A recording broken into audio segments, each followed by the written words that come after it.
Bismillahirrahmanirrahim. Assalamualaikum warahmatullahi wabarakatuh.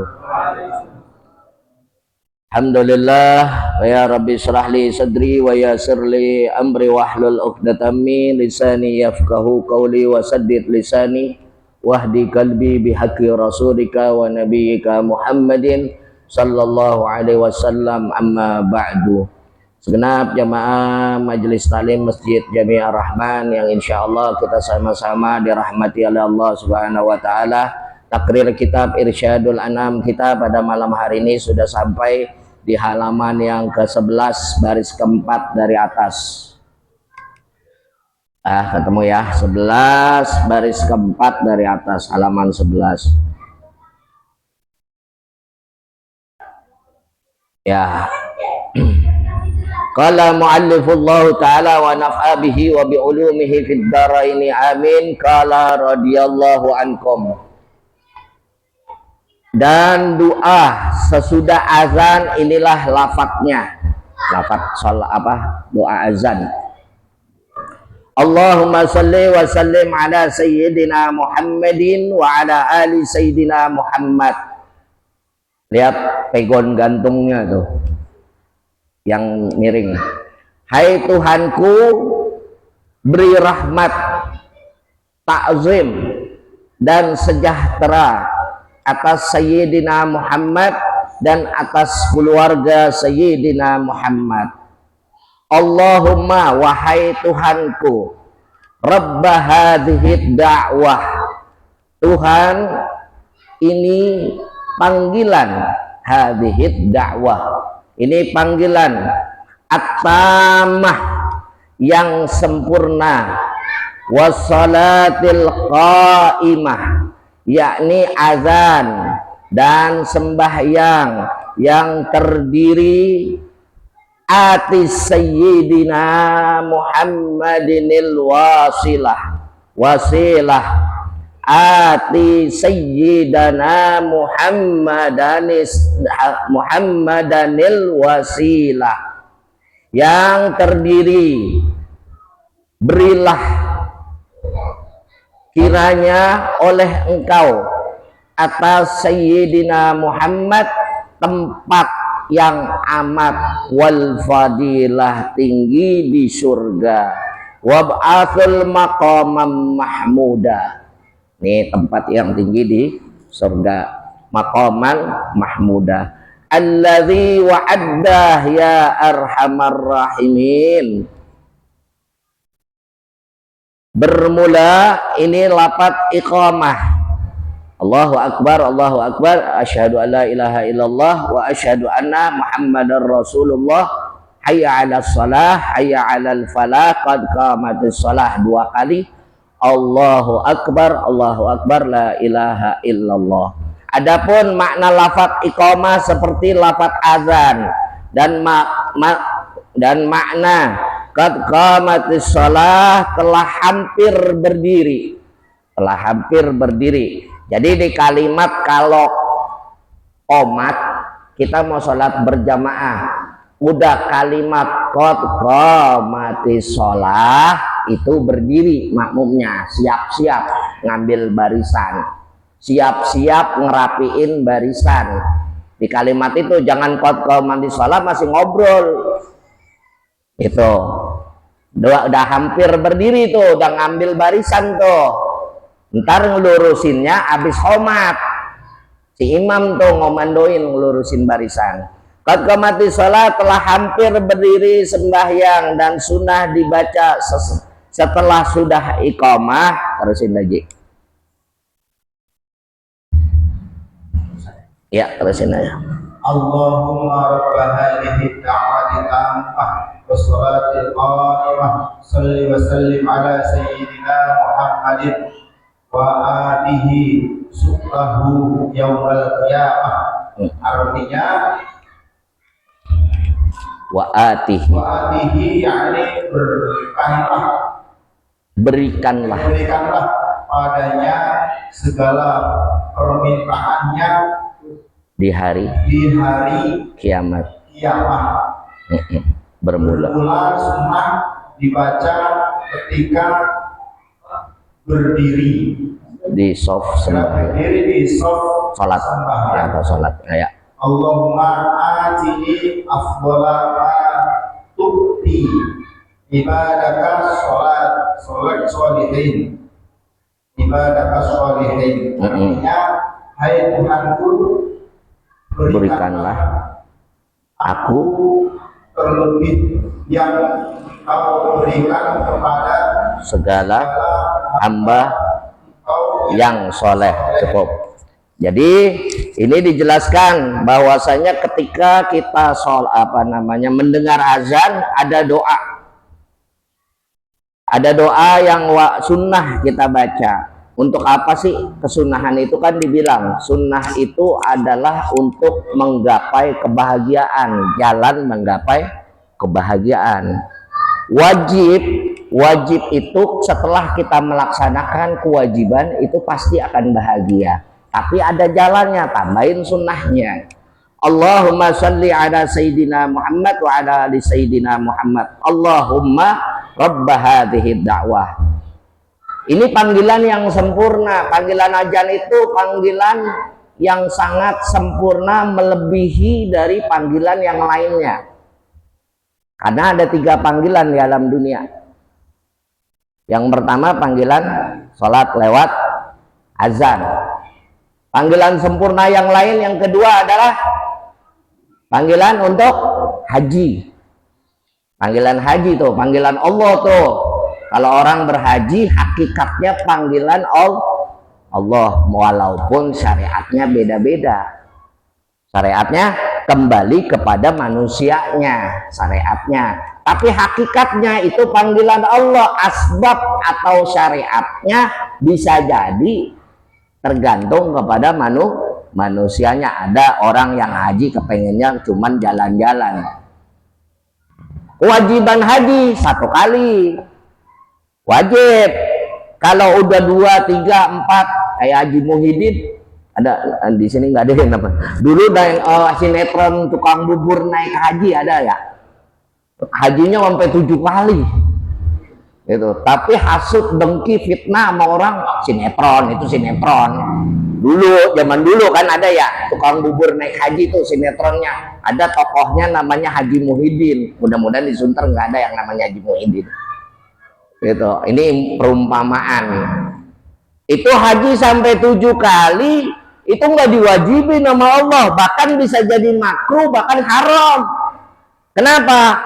Kalau masih banyak saudara yang pada susah, haji kita orang kaya, pendang-pendang orang kaya, ngelebihin batas kewajiban yang ditentuin sama Allah. Masih banyak masjid yang rusak, masih banyak pondok pesantren yang rusak, apalagi zamannya bencana. Umpama nih orang Aceh, orang Sumatera sono yang lagi pada rusak nih, tunda dulu itu pergi haji untuk tahun ini gitu. Itu dibenci itu, apalagi untuk haji yang sudah kedua, ketiga dan seterusnya gitu. Bukan kalau agak begitu ntar Indonesia negara kaya pada hakikatnya gitu. Kuota hajinya mungkin paling banyak sedunia mungkin dibanding negara yang lain. Itu kalau nggak dibatasin aja, orang Indonesia paling terbanyak mungkin kalau nggak dibatasin. Nah, dengan kondisi 2026 ada musibah, Sumatera itu tiga wilayah provinsi itu mestinya itu tidak usah berangkat haji dulu bagi yang haji yang sudah kedua. Kan kebanyakan begitu ya Pak, kebanyakan kan begitu. Apalagi zaman kita dulu, zaman dulu yang nggak dibatasin kayak sekarang, nggak pakai nunggu lama, malah ada haji yang plus lagi, ada haji apa undangan khusus lagi, VIP lagi, dibela-belain. Sementara ada musibah di depan matanya dia. Itu hajinya kira-kira mabrur apa mardut? Mardut bisa jadi. Bahkan yang jelas secara hukum itu adalah makruh, bahkan mendekati haram, dibenci sama Allah Subhanahu wa ta'ala. Lawang kewajiban kita yang lain aja sebelum itu kita laksanakan, haji kita laksanakan, mestinya, seyogianya, sepantasnya kewajiban kita yang lain kita tunain dulu. Contoh apa?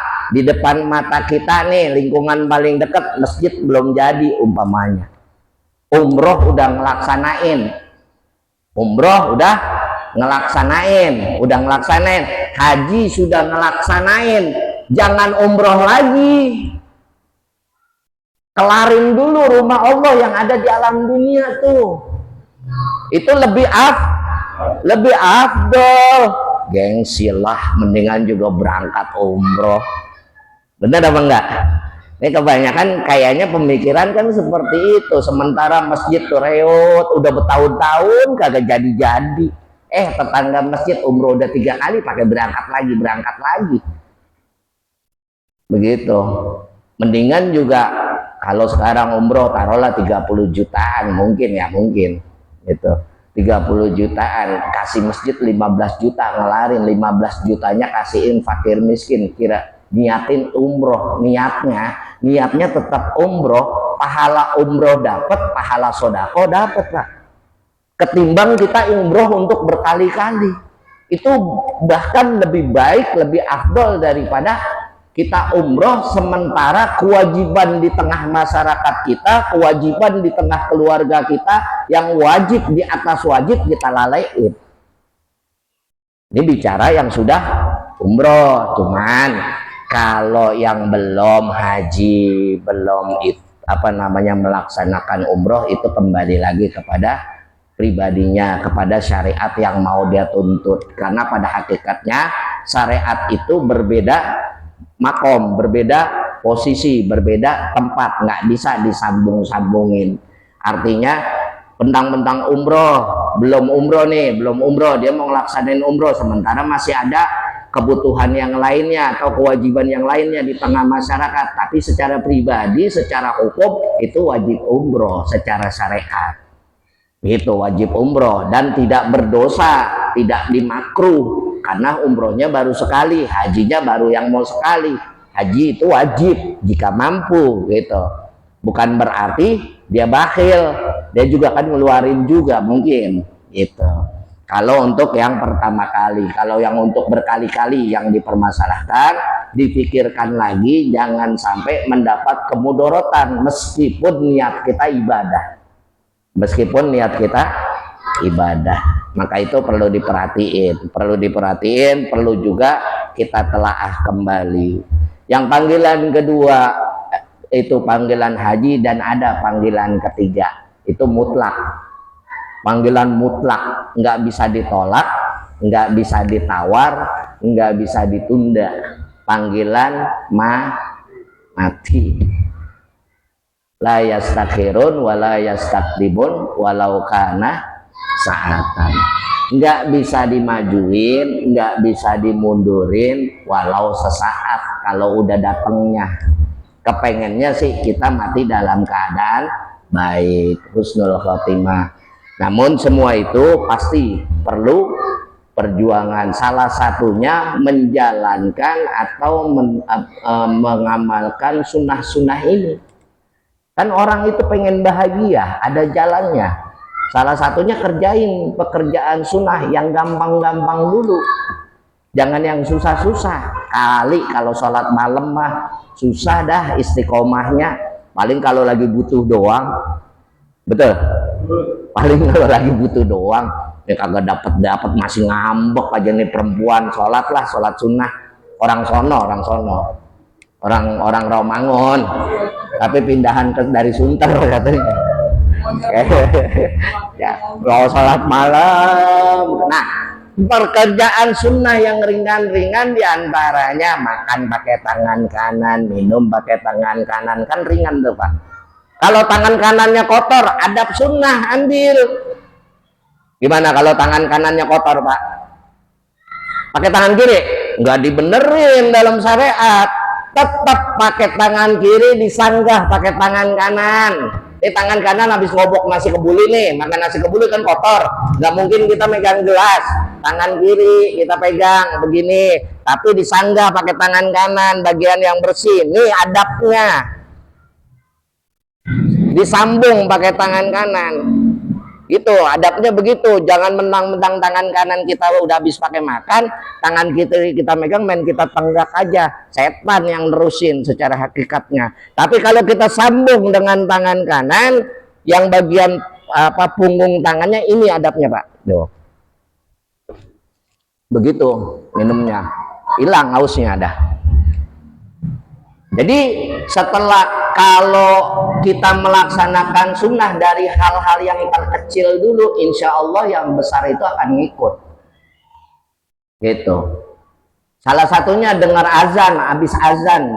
Kemarin saya lupa, lagi lempengan asyhadu alla ilaha illallah wa asyhadu anna muhammadar rasulullah. Itu ada kerjaan ulama yang disunnahkan berdasarkan hadis Rasul, ngisap jempol. Di lempengan mana itu? Asyhadu anna Muhammadar Rasulullah. Isap jempol kita 3 kali, kita peperin ke begini, meperinnya disilang. Kalau zaman dulu tuh dicontohin dalam film Benyamin, kalau nggak salah Benyamin Biang Kerok. Disilang, dincot begini, pas asyhadu anna Muhammadar Rasulullah, dincot begini, baca sholawat Allahumma sholli ala Muhammad wa ala Muhammad. Itu obat ganteng, obat ganteng itu. Begitu, itu sunnah tuh, sunnah kita kerjain. Salah satunya itu lagi mengajan, habis ajan ada doa yang ini diajarkan oleh Rasulullah dan dinukil oleh Sayyid Utsman, mendoakan diri kita supaya diberikan rahmat, diberikan berkah, dan mendoakan Rasulullah Shallallahu Alaihi Wasallam agar Rasulullah itu diijabah dan diberikan tempat yang paling tinggi. Rasulullah emang butuh doa kita Pak? Agak. Ibaratnya Rasulullah itu dalam hal kita berdoa, Rasulullah kaca. Rasulullah bagaikan kaca, bukan fisiknya nih ya, hakikat nih. Rasulullah bagaikan kaca. Kalimat doa atau sholawat yang kita baca adalah cahaya. Cahaya kalau mantul ke kaca, tembusin kaca apa berbalik? Rasulullah itu begitu Pak.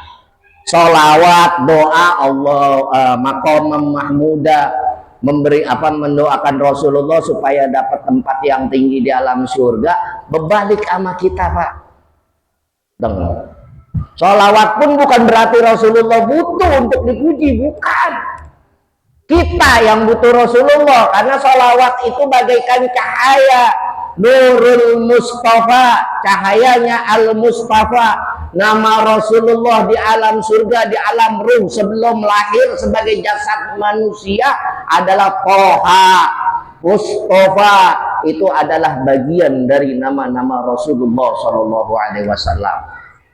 Ya, begitu. Yasin ada lagi, macam-macam.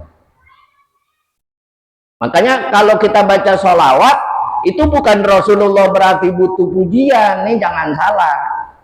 Rasulullah butuh doa, kan sholawat isinya Allahumma sholli ala Sayyidina Muhammad, ya Allah berikanlah kesejahteraan bagi Rasulullah Muhammad Shallallahu Alaihi Wasallam. Kan arti lafadznya kan seperti itu, berarti Rasulullah butuh dong doa kita. Agak, jangan kegeeran. Justru kita semakin banyak sholawat, cahaya itu mantul, dan pantulan cahaya itu larinya ke kita. Makanya fadilah sholawat atau fadilah doa yang mengandung sholawat atau doa apapun tanpa diawali sholawat dan diakhiri sholawat itu mardudatun la tuqbal, sia-sia dan tertolak.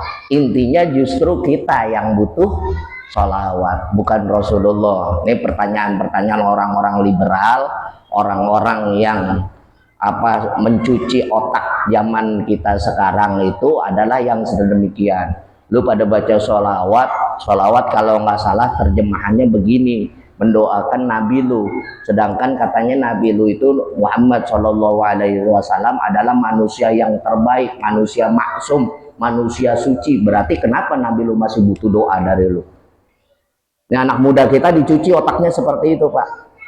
Makanya akidah perlu kita ajarin, bukan kita yang butuh doa, bukan kita yang bukan Rasulullah yang butuh doa dari kita, melainkan justru kita dengan mendoakan Rasulullah berbalik kebaikannya ke kita, seperti itu.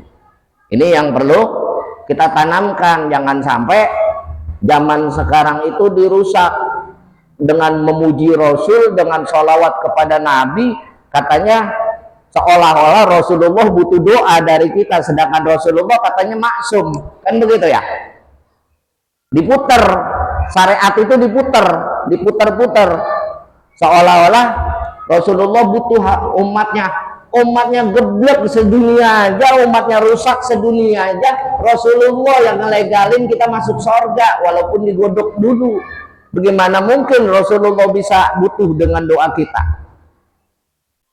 Makanya itu perlu ditanamkan. Dan di kalimat azan atau kalimat qomat ini ada kata qad qomatis shalah.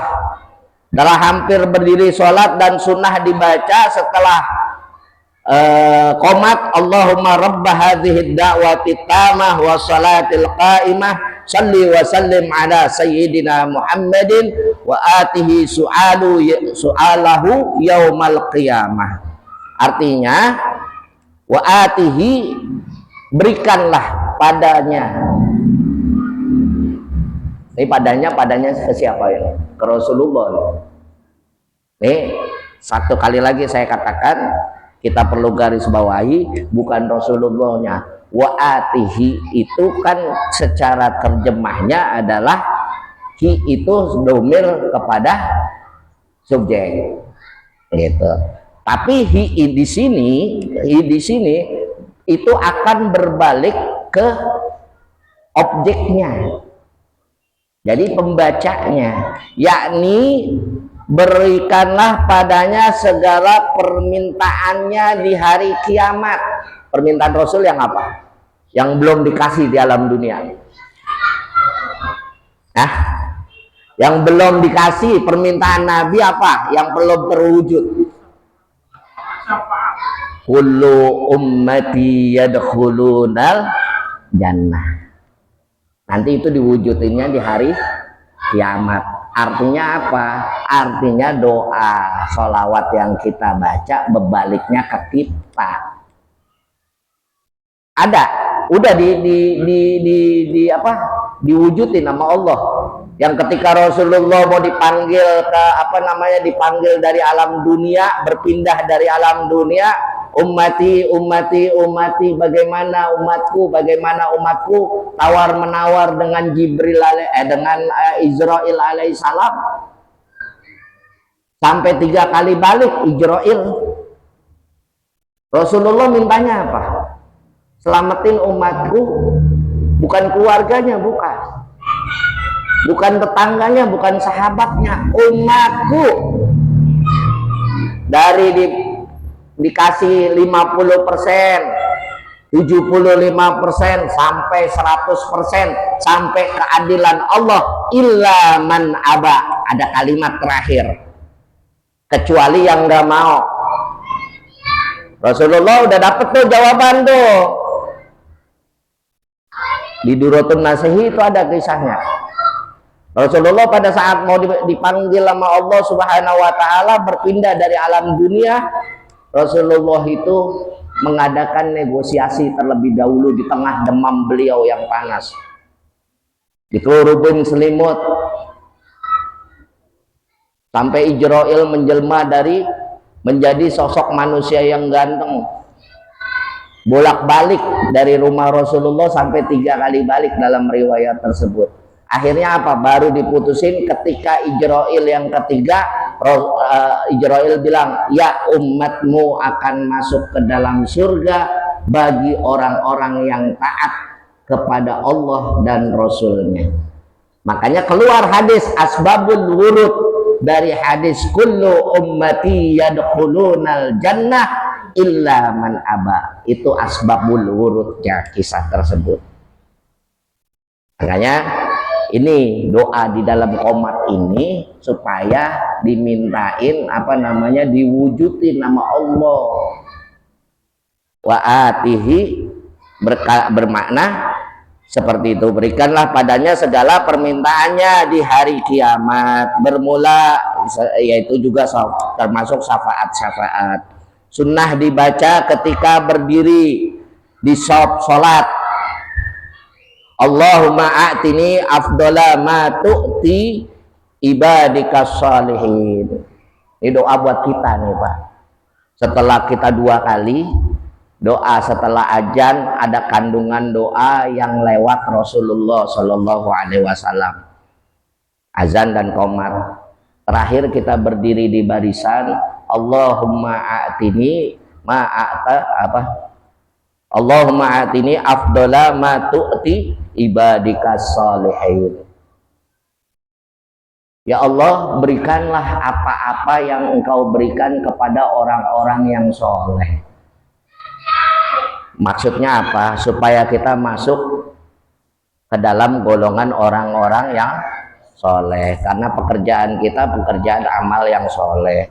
Dari wudhu kan kita Allahumma ja'alni minat tawwabina wa ja'alni minal mutatahirin wa ja'alni min ibadikas. Udah kita minta tuh, jadikanlah hamba termasuk golongan orang yang soleh. Ketika kita sholat berjamaah, berdiri di atas, sebelum kita baca niat, belum yang lainnya, baca doa lagi nih amalannya, yaitu Allahumma atini afdala ma tu'ti ibadikas shalihin, ibadakas shalihin, gitu. Termasuk orang-orang yang soleh. Artinya, hai Tuhanku, berikanlah aku terlebih yang Engkau berikan kepada segala hamba Engkau yang soleh. Faslun, ayo Pak Adha terusin.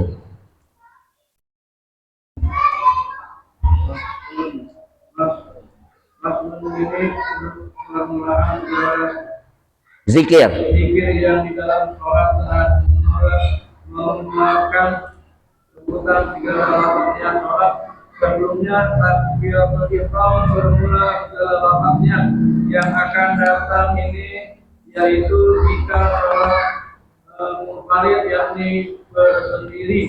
Adapun kalau makmum dan makmuman yakni mengikuti imam, dan jikalau imam maka tambah imaman, jadi menjadi imaman. Bermula inilah niat sholat subuh.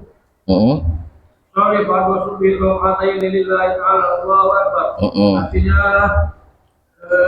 sahjaku sholat subuh 2 rakaat lillahi ta'ala, tahun yang Tuhan Allah ini besar. Dan jika zuhur sholli bagus subuh al-arafat lillahi ta'ala, Allahu Akbar. Sahajaku sholat waktu zuhur 4 rakaat lillahi ta'ala, Tuhan yang maha besar. Dan jika asar sholli bagus masjid al-arafat lillahi ta'ala, Allahu Akbar. Sahajaku sholat waktu asar 4 rakaat lillahi ta'ala, Tuhan yang maha besar. Dan jika maghrib sholli bagus maghribi salah rakaat lillahi ta'ala, Allahu Akbar. Dan jika sholat waktu Islam rakaat lillahi ta'ala, Allahu Akbar. Ya, jadi di sini dijelaskan atau kita diingatkan kembali cara niat atau lafaz niat 5 waktu, sholat 5 waktu, kewajiban kita yang 5 waktu. Jika munfarid atau sholat sendiri, usolli fardal juhri arba'a rokaatin mustaqbilal kiblati adaan lillahi ta'ala. Kalau tepat waktu Pak, pakai adaan itu kalau tepat waktu, awal waktu. Kalau nggak pakai apa namanya setelah waktu pertengahan atau waktu akhir, nggak perlu lagi tuh pakai adaan. Namanya bohong sama diri sendiri. Adaan itu untuk yang tepat waktu atau di pertengahan waktu, permulaan waktu. Kalau udah johor, umpamanya baru ngerjainnya 1:30, 1/2 malah ojol itu yang begitu. 1/3 malah udah ngelik banget sama asar gitu, udah rally sama asar itu kan, udah nggak pakai adaan lagi tuh. Fardol juhri arba'a rakatin lillahi ta'ala, adaannya hilangin gitu.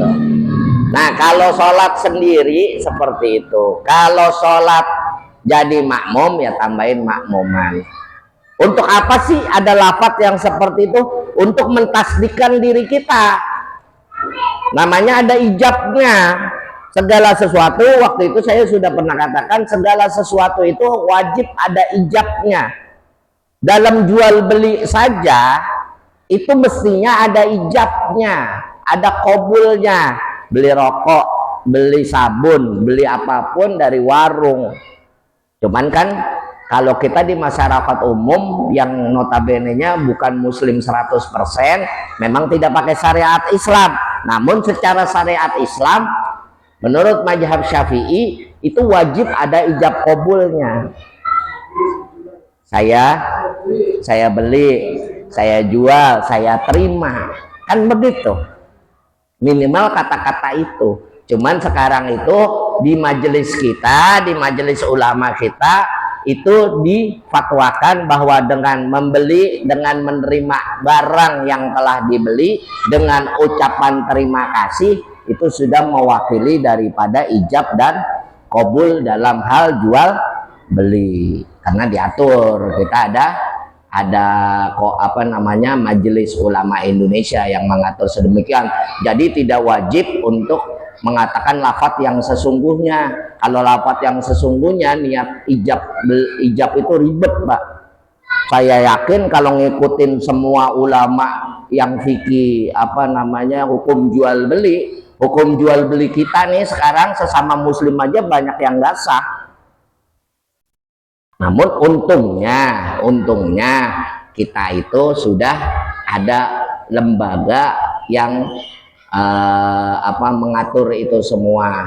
Benar apa salah Ustadz yang begitu? Itu yang setelah ada lembaga yang bertanggung jawab untuk itu dalam hal hukum fikih, hukum jual beli itu tidak salah lagi karena menurut adat atau kebiasaan hukum positif yang ada di wilayah kita. Lain kalau wilayah kita pakai syariat Islam gitu. Saya beli rokoknya seharga 20.000, saya serahkan uangnya untuk dijadikan pengganti atas rokok ini. Gampang. Saya serahkan rokoknya dengan harga 20.000 dan saya terima uangnya sebagai pengganti rokok ini. Gitu. Kalau kita pakai yang begitu ribet. Begitu kayak. Makanya ada udah digantikan dengan alhamdulillah. Jadi di Indonesia itu sudah ada yang mengatur hukum positif daripada disandingkan dengan syariat tanpa keluar dari syariat yang apa namanya yang jauh gitu. Tetap ada. Makanya itu ucapan beli, terus si pedagang ini barangnya nih paling enggak tuh nih, jangan diem aja. Ada Pak pedagang yang cemberut aja ngasih barang. Bener apa enggak? Beli rokok, diambilin rokok yang apaan begitu. Pedagangnya harus ramah lah, maksudnya paling agak nih gitu, ini gitu kan, jelas gitu. Kita ngambilnya, kita barengin ngasih duit kan, makasih ya, udah tuh. Yang jadi perkara ini kalau dilayaninnya sambil main HP. Dia mau lagi nelpon, ngomong ngalor ngidul kita beli, apalagi anak kecil tuh Pak. Ya kalau anak kecil mah nggak jadi hitungan, kita deh orang tua yang udah dewasa beli, dia mah lagi asik banget nelpon, dia ngambilin barang begini aja tuh, dia mah ngomong kemana tahu tuh. Itu adab penjual yang begitu tuh nggak pakai adab itu dagangannya makanya jadi nggak berkah. Hah? Jangan sama geblek ya. Kayak begitu, makanya banyak capek tapi hasilnya nggak berkah, hakikatnya nggak dapet keberkahan rezeki yang dia dapat, karena dalam hal jual belinya itu menyalahi adab dan aturan seperti itu. Meskipun wallahu a'lam deh keabsahannya karena sudah ditanggung oleh ulama kita, sudah dikeluarkan aturan seperti itu. Jadi itu perlu kita dan di sini juga setelah niat-niat itu ada yang namanya bermula doa iftitah, dibaca sesudah takbiratul ihram. Allahu akbar kabira walhamdulillahi katsira wa subhanallahi bukratan wa asila. Wajjahtu wajhiya lilladzi fataras samawati wal ard hanifan muslima wa ma ana minal musyrikin. Inna salati wa nusuki wa mahyaya wa mamati lillahi rabbil alamin la syarika lahu wa bidzalika umirtu wa ana minal muslimin. Nah, ini doa pembuka. Doa pembuka dalam pekerjaan sholat yang membedakan, menghentikan kegiatan kita yang halal jadi haram, masuk takbiratul ihram. Kalau ihram itu kalau udah kain ihram, kalau udah ihram itu kain ihram, segala sesuatunya barang yang halal kan jadi haram, Pak. Sama sholat udah takbiratul ihram, boleh gak makan? Boleh nggak makan? Allahu Akbar, makan gitu ganyem, boleh apa enggak? Nggak boleh. Sama udah kain ihram, udah pakai ihram lagi pergi haji, boleh kagak memenuhi kewajiban suami istri? Nggak boleh, haram, nggak sah ibadahnya, hajinya nggak sah.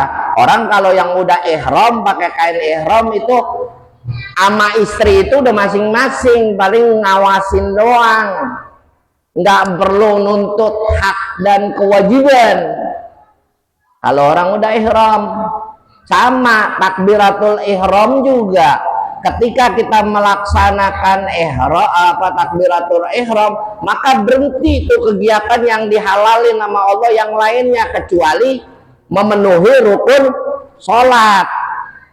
Nggak bisa gitu. Makanya kita baca di sini Allahu Akbar kabiro, pengagungan Allah, kebesaran Allah, kesucian Allah. Kita serahkan wajah kita yang berseri-seri, kehidupan kita, mati kita pasrahkan kepada Allah.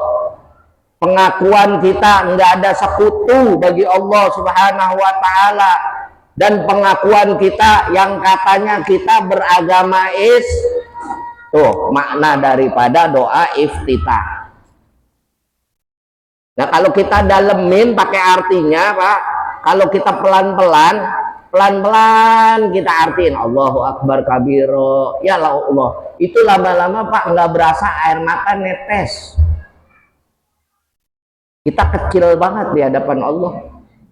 Kalau udah dapet sirnya itu, udah dapet makna dari doa iftitah aja, nggak usah Fatihah dulu dah, iftitah dulu.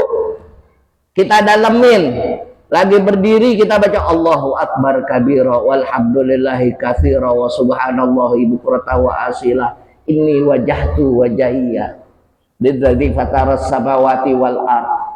Aku serahkan, aku hadapkan wajahmu kepada engkau ya Allah, pencipta langit dan bumi. Lihat Pak, kebesaran Allah yang kita puji di depan kalimat itu, kita serahin wajah kita seolah-olah kita bertemu Allah. Makanya kalau sholat sunnah tuh belajar kita kerjain yang sunnahnya. Kalau yang wajib kadang-kadang kita ngebut, betul apa enggak? Apalagi jadi makmum, pengennya yang buru-buru. Lagi sholat sunnah itu manfaatin semua ajaran Rasulullah yang sunnah, kerjain, pahamin, maknain, insya Allah dapat sirnya. Nggak perlu sholat sunnah harus 8, 2 aja kalau maknanya dalam sholat sunnah itu benar-benar kita dapetin, Pak, insya Allah nggak pakai kita minta, nggak pakai kita pengen, Allah udah atur semuanya kebutuhan kita, Allah tanggung semuanya. Ini kadang-kadang kita ngejar kuantiti daripada kualitas, kejar jumlah. Oh, sholat tahajud, sholat hajat bagusnya 8 dicampur witir 3 jadi 11 kayak sholat taraweh. Gue mau istiqomah, bener istiqomah secara syariat, tetapi secara hakikat dan secara manfaat itu kurang. Karena apa? Kita ngejarnya kuantitas, tapi kualitas juga kita cari. Mumpung lagi ngerjain sholat sunnah, kerjain apa sholat yang dikerjakan sebagaimana sholat yang dikerjakan oleh Rasulullah. Sholat sunnah kan nggak berjamaah, betul? Di sujud nanti ada bacaan setelah sujud, ada amalannya di tahiyat akhir. Ini ulama makanya lengkap. Allahumma gfirli ma qadamtu wa ma akhartu wa ma asratu wa ma a'lantu wa ma anta a'lamul ghaibi wa syahada. Antal muqaddim wa antal muakhir la ilaha illa anta subhanaka inni kuntu minal zalimin. Allahumma ya muqallibal qulub tsabbit qulubana ala dinik wa la ta'atik. Subhanaka inni kuntu minaz zalimin. Itu habis fil alamina innaka hamidum majid. Rasulullah kalau sholat sunnah baca itu baru salam. Makanya cakep sholat sunnah, biar kata istiqomahnya 2 rakaat sehari, witirnya 3 sehari semalam. Kalau kita udah dapat sirnya, insya Allah jasmani dan rohani kita, karena apa? Dibersihin tuh, dibersihin semuanya. Jadi segala hajat kita tanpa kita ucap, nah nanti kalau kita berdoa, Allahumma inni as'aluka rizqan halalan thayyiba mubaraka wasi'an min ghairi ta'abin wala nasabin innaka ala kulli syai'in qadir. Kita kan pengennya begitu ya Pak. Ya Allah, kasih saya rezeki yang banyak, yang melimpah, yang berkah.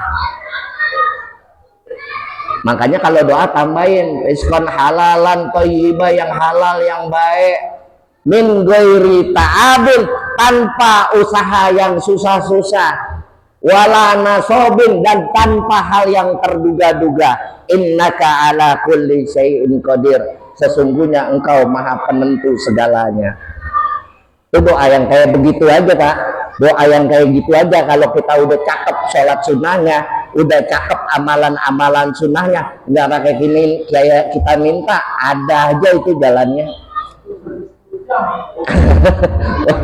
Ada aja itu jalannya. Lempengan kita pengen HP, ada yang beliin. Lempengan kita pengen benerin motor, ada yang ngirimin. Begitu. Wallahu a'lam bishawab. Ada yang mau nanya? Ya.